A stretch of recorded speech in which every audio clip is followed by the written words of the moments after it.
નમસ્કાર, આપ જોઈ રહ્યા છો નેશન પ્લસ ન્યૂઝ. હું છું આપની સાથે હેતલ ભગત. ગુજરાત પ્રદેશ કોંગ્રેસ સમિતિના નેજા હેઠળ આગામી તારીખ 18મી ડિસેમ્બર 2025 થી 4 જાન્યુઆરી 2026 દરમિયાન જન આક્રોશ યાત્રાનું આયોજન કરવામાં આવ્યું છે.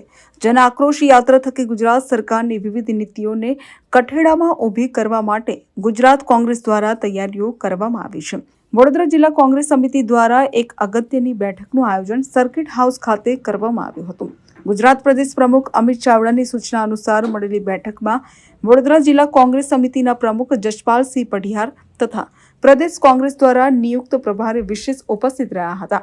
આ પ્રસંગે વડોદરા ખરીદ વેચાણ સંઘમાં એકમાત્ર કોંગ્રેસના વિજેતા ઉમેદવાર મહેન્દ્રસિંહ પરમારનું સન્માન કરવામાં આવ્યું હતું.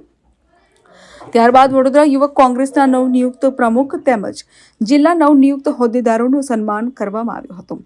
આયોજન અંગે વડોદરા જિલ્લા કોંગ્રેસ સમિતિના અધ્યક્ષ જશપાલસિંહ પઢિયારે આ પ્રમાણે જણાવ્યું હતું. લગભગ જો 20મીએ શરૂ થાય તો 26-27 એમ 2 દિવસ વડોદરા જિલ્લા અને શહેરમાં આવવાની છે.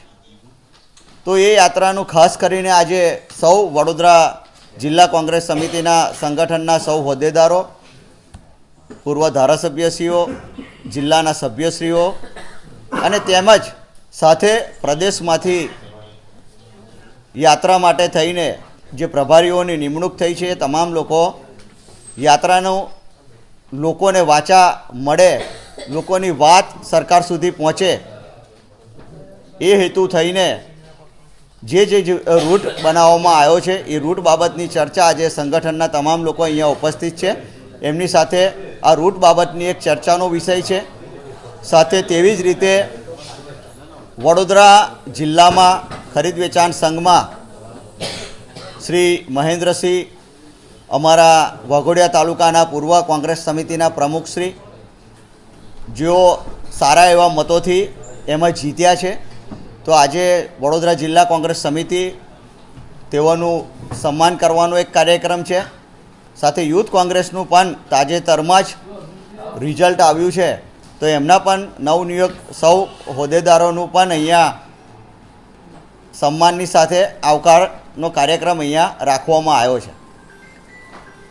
આજે તમામ સંગઠનના હોદ્દેદારો અને આગેવાનો સાથે આ બાબતે ચર્ચા કરીને જન આક્રોશ યાત્રા આપણે ત્યાં સાવલીથી શરૂ કરીને સાવલીમાં પ્રવેશશે.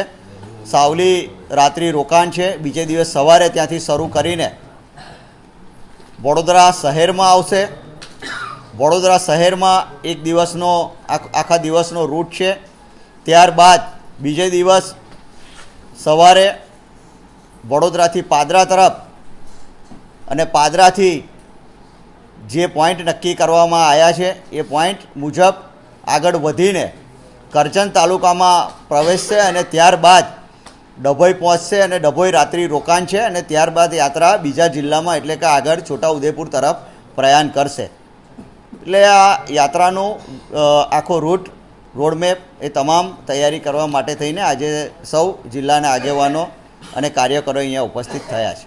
Bureau report, Nation plus news, Vadodara. સમાચારોના સતત અપડેટ મેળવવા માટે અમારી નેશન પ્લસ ન્યૂઝની યુટ્યુબ ચેનલને સબસ્ક્રાઇબ કરો, બેલ આઇકન દબાવો અને જોડાયેલા રહો ફેસબુક, ઇન્સ્ટાગ્રામ અને ટ્વિટર પર.